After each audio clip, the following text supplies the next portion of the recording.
You will hear over and over three things. You can see them on the screens.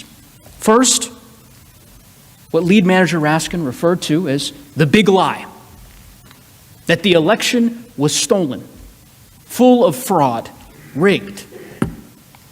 You will hear over and over him using that lie to urge his supporters to never concede and stop the steal.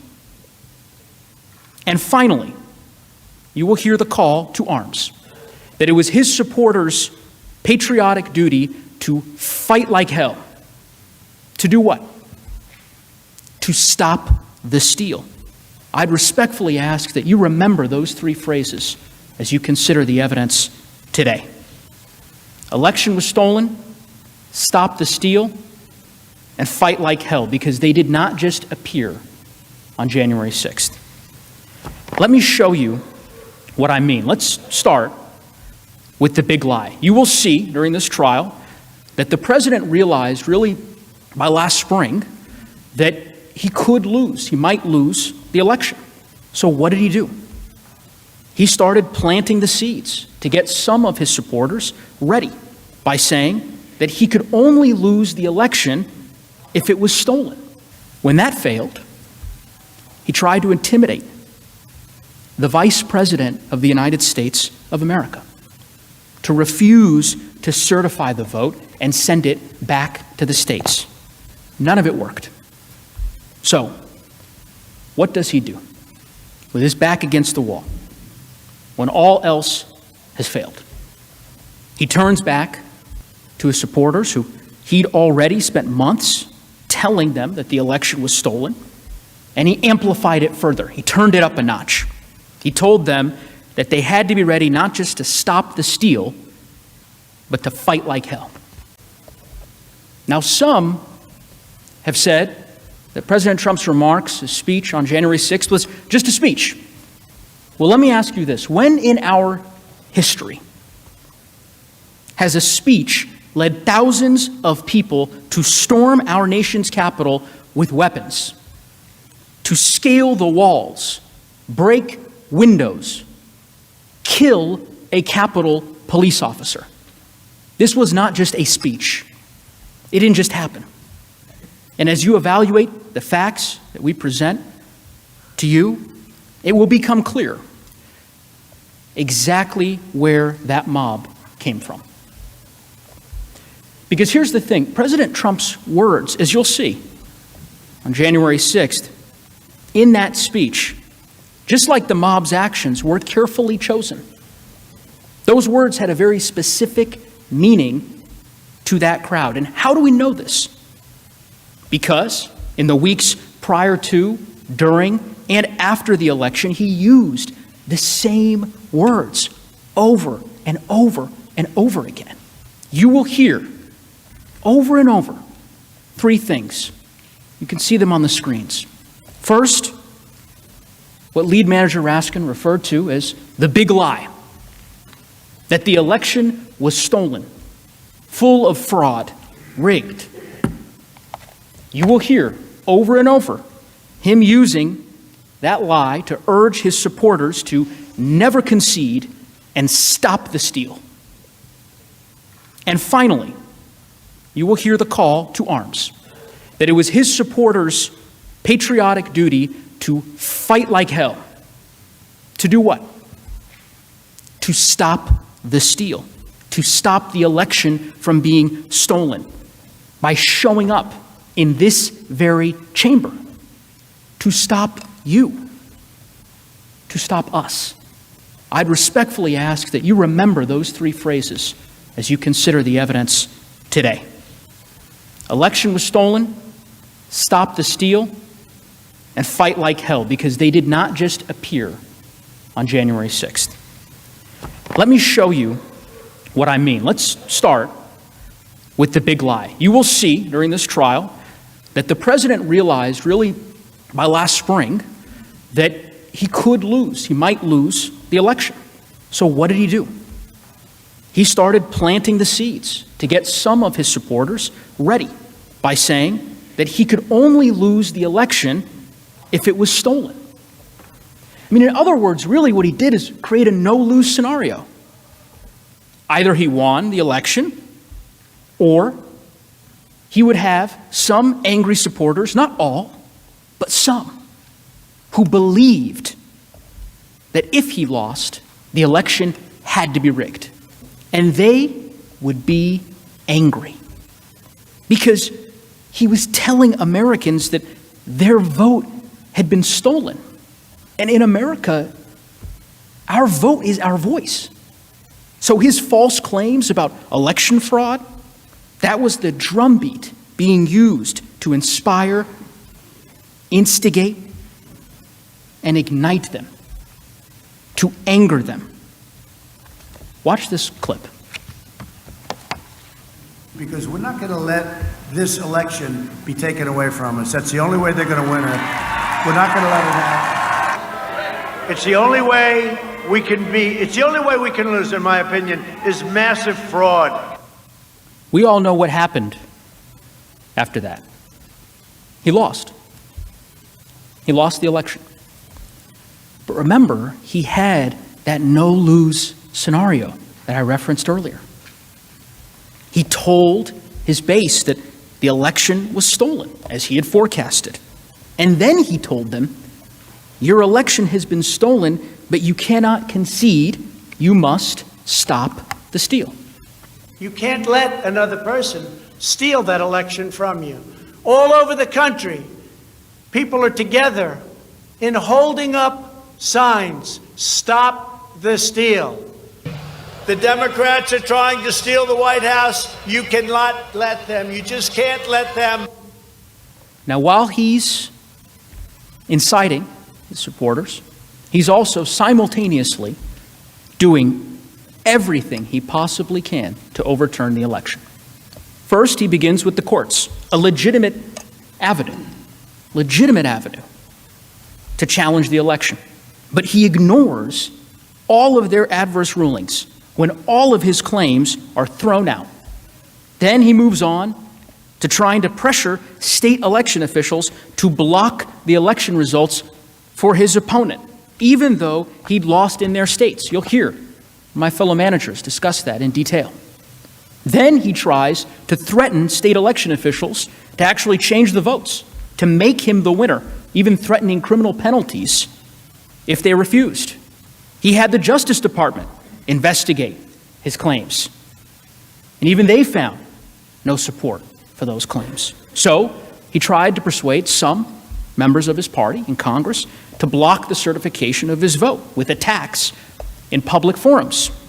When that failed, he tried to intimidate the Vice President of the United States of America to refuse to certify the vote and send it back to the states. None of it worked. So, what does he do with his back against the wall when all else has failed? He turns back to his supporters who he'd already spent months telling them that the election was stolen, and he amplified it further. He turned it up a notch. He told them that they had to be ready not just to stop the steal, but to fight like hell. We're in a fight for the survival of our nation, and we are going to keep on fighting. We will never surrender. We will only win. Now is not the time to retreat. Now is the time to fight harder than ever before. We have to go all the way, and we're going to fight like hell, I'll tell you right now. We will not bend. We will not break. We will not yield. We will never give in. We will never give up. We will never back down. We will never, ever surrender. You will see that in the months as the president made these statements, people listened. Armed supporters surrounded election officials' homes. The Secretary of State for Georgia got death threats.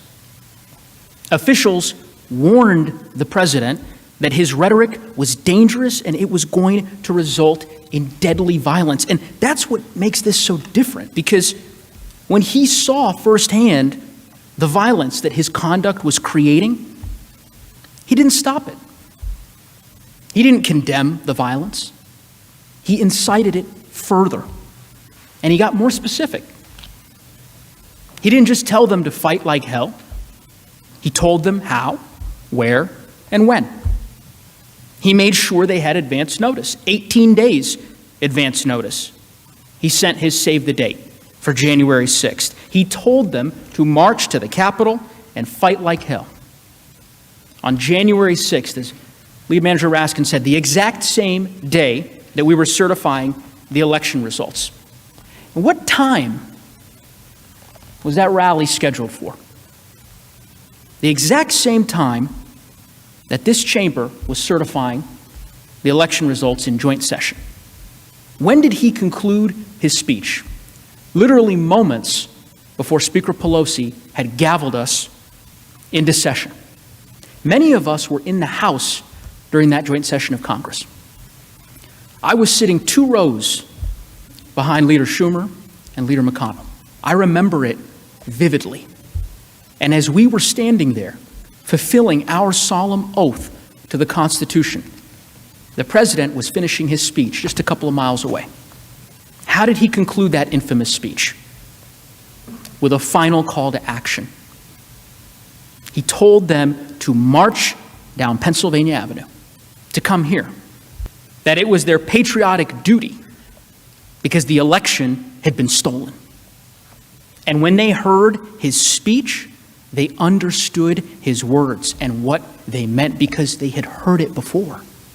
Let's take just a minute and really look at his words on January 6th as he spoke at the Save America rally. Now, remember, I told you, you'd hear 3 phrases: the election was stolen, stop the steal, and fight like hell. Let's start with that first phrase. All of us here today do not want to see our election victory stolen. There's never been anything like this. It's a pure theft in American history. Everybody knows it. Make no mistake, this election was stolen from you, from me, and from the country. Now, of course, each of you heard those words before. So had the crowd. The president had spent months telling his supporters that the election had been stolen, and he used this speech to incite them further, to inflame them, to stop the steal, to stop the certification of the election results. We will never give up. We will never concede. It doesn't happen. You don't concede when there's theft involved. And to use a favorite term that all of you people really came up with, we will stop the steal. We must stop the steal. Finally, the president used this speech as a call to arms. It was not rhetorical. Some of his supporters had been primed for this over many months. As you'll learn, days before this speech, as Lead Manager Raskin noted, there were vast reports across all major media outlets that thousands of people would be armed, that they'd be violent. You'll learn that Capitol Police and the FBI reported in the days leading up to the attack that thousands in the crowd would be targeting the Capitol specifically, that they had arrested people with guns the night before the attack on weapons charges. And this is what our commander-in-chief said to the crowd in the face of those warnings right before they came here. We will not let them silence your voices. We're not going to let it happen. Not going to let it happen.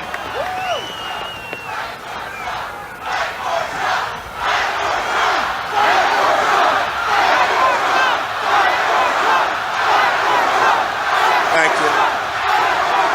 And you have to get your people to fight, because you'll never take back our country with weakness. You have to show strength, and you have to be strong. And we fight. We fight like hell. And if you don't fight like hell, you're not going to have a country anymore. You have to get your people to fight. He told them. Senators, this clearly was not just one speech. It didn't just happen. It was part of a carefully planned, months-long effort with a very specific instruction. Show up on January 6th and get your people to fight the certification. He incited it. It was foreseeable. And again, you don't have to take my word for it. The president's former chief of staff, is a retired Marine, 4-star general, was confirmed by this body to be the Secretary of Homeland Security, overwhelming vote.